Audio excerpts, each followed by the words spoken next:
नमस्कार। म आज हजुरहरूलाई ज्योतिष विषयवस्तुमा रहेर म आज हजुरहरूलाई धन सम्पत्तिको बारेमा बताउने छु।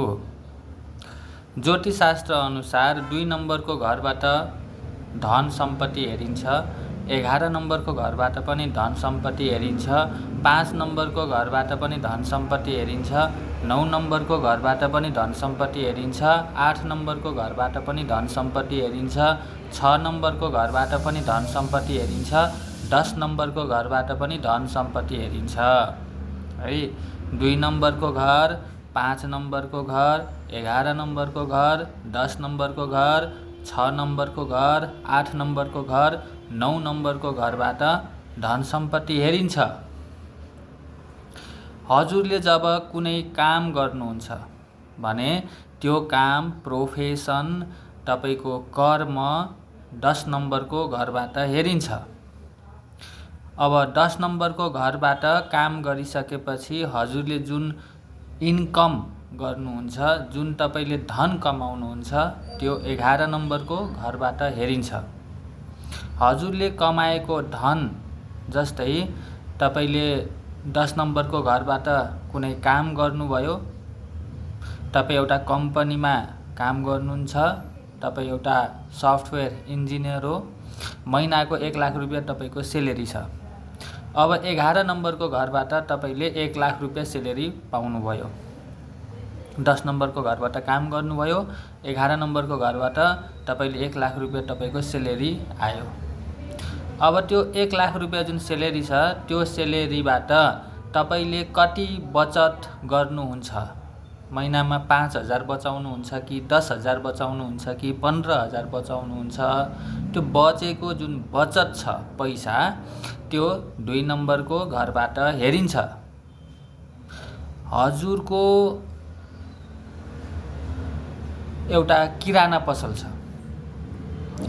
किराना पसलमा हजुरले कुनै सामान बेच्दै हुनुहुन्छ। मानौँ कि हजुरको एउटा किराना पसल छ, 1 किलो चिनी बेच्दै हुनुहुन्छ र त्यहाँ कुनै कस्टमर, कुनै ग्राहक आउनुभयो हजुरको किराना पसलमा चिनी किन्नको लागि, र ग्राहकले 1 किलो चिनी लिएर हजुरलाई सोध्नुभयो 1 किलो चिनीको पैसा कति हो? हजुरले भन्नुभयो 1 किलो चिनीको पैसा 150 रुपैयाँ पर्छ। अब त्यो 150 रुपैयाँ जुन दिनुहुन्छ, त्यो 150 रुपैयाँ जुन तपाईले चिनी बेचेर आफ्नो एउटा बिजनेस, व्यापारबाट तपाईले एउटा पसल रहेछ, पसलबाट तपाईले व्यापार गर्दै हुनुहुन्छ र व्यापार गरेर जुन ग्राहक आउनुभयो र ग्राहकले तपाईको सामान लिएर जानुभयो पसलबाट, र त्यो सामान लिएर गए बापत केही पैसा दिँदै हुनुहुन्छ भने त्यो पैसा 6 नम्बरको घरबाट हेरिन्छ। बुझ्नुभयो? त्यसरी नै तपाई बाटोमा हिँडिरहेको बेलामा, हजुर बाटोमा हिँडिरहेको बेलामा अचानक तपाईले सुन, चाँदी, धन सम्पत्ति, गहना केही कुरा भेट्टाउनु भयो भने त्यो 8 नम्बरको घरबाट हेरिन्छ है। अब त्यसरी नै अब हजुरले चाहिँ अब कुनै स्किल छ तपाईसँग, कुनै तपाईसँग स्किल भएको कारणले तपाईले कुनै भनौँ न, जस्तै अब तपाईलाई कपडा सिलाउने काम आउँछ, त्यो एउटा स्किल हो।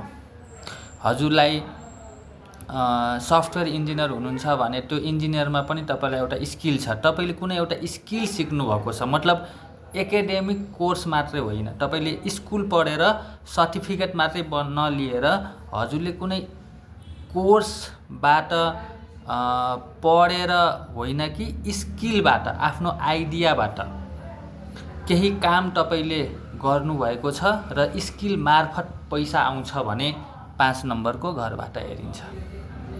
त्यसरी नै हजुरको लक, फर्चुन हैन, तपाईको भाग्यले सपोर्ट गर्यो, भाग्यले सपोर्ट गरेर हजुरले कुनै धन प्राप्त गर्नुभएको छ भने त्यो 9 नम्बरको घरबाट हेरिन्छ।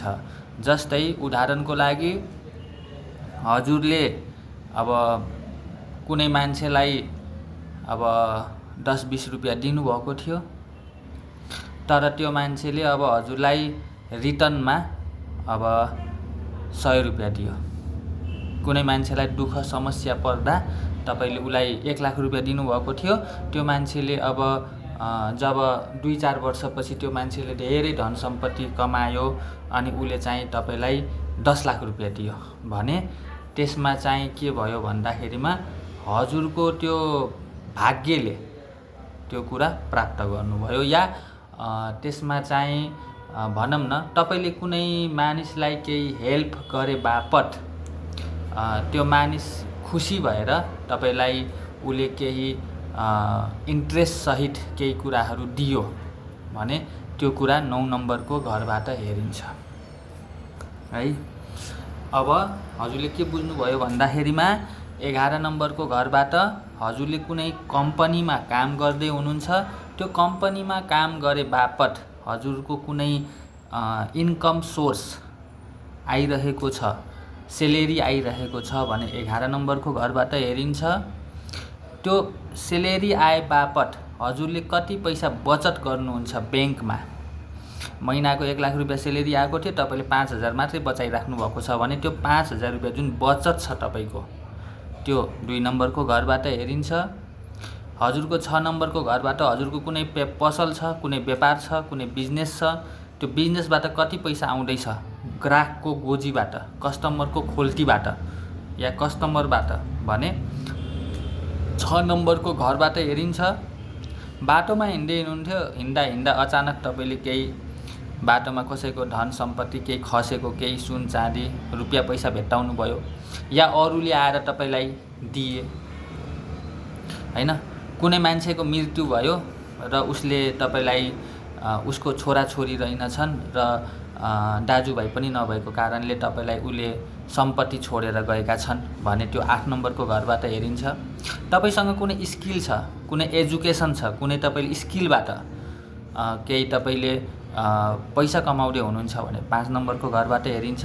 तपाईँलाई कुनै लकले, कुनै भाग्यले सपोर्ट गरेर तपाईँले केही कसैलाई हेल्प गर्नुभएको थियो, उसले तपाईँलाई पनि पछि हेल्प गरेको छ भने इन्ट्रेस्ट सहित धेरै मात्रामा त्यो 9 नम्बरको घरबाट हेरिन्छ। त्यसरी नै 10 नम्बरको घरबाट पनि हामीले पैसा हेरिन्छ। 10 नम्बरको पैसा भनेको चाहिँ तपाईँले जब काम गर्नुहुन्छ, काम गर्दा गर्दा पनि तपाईँले चाहिँ काम गरिसकेपछि तपाईँले इन्कम सेलेरी त 11 नम्बरको घरबाट आयो, तर 10 नम्बरको घर आफैमा पनि एउटा पैसा जनरेट गर्ने, पैसा आउने एउटा माध्यम हो। जस्तै कि तपाईँको सेल्फ इम्प्लोइड हैन, जस्तै कि अब तपाईँ डक्टर हुनुहुन्छ, तपाईँले कसैको उपचार गर्दै हुनुहुन्छ भने त्यहाँ तपाईँको सेलेरी त हुँदैन, मान्छेहरूले त्यहाँ तपाईँको 500, 1000, 2000 रुपियाँको टिकट लिएर डक्टरलाई भेट्न जान्छन् भनेपछि त्यस्तो अवस्थामा त्यो पैसाहरू 10 नम्बरको घरबाट आउँछ। हजुरलाई यो आजको मेरो जानकारी कस्तो लाग्यो? आफ्नो सल्लाह सुझाव दिनुहोला। धन्यवाद। नमस्ते।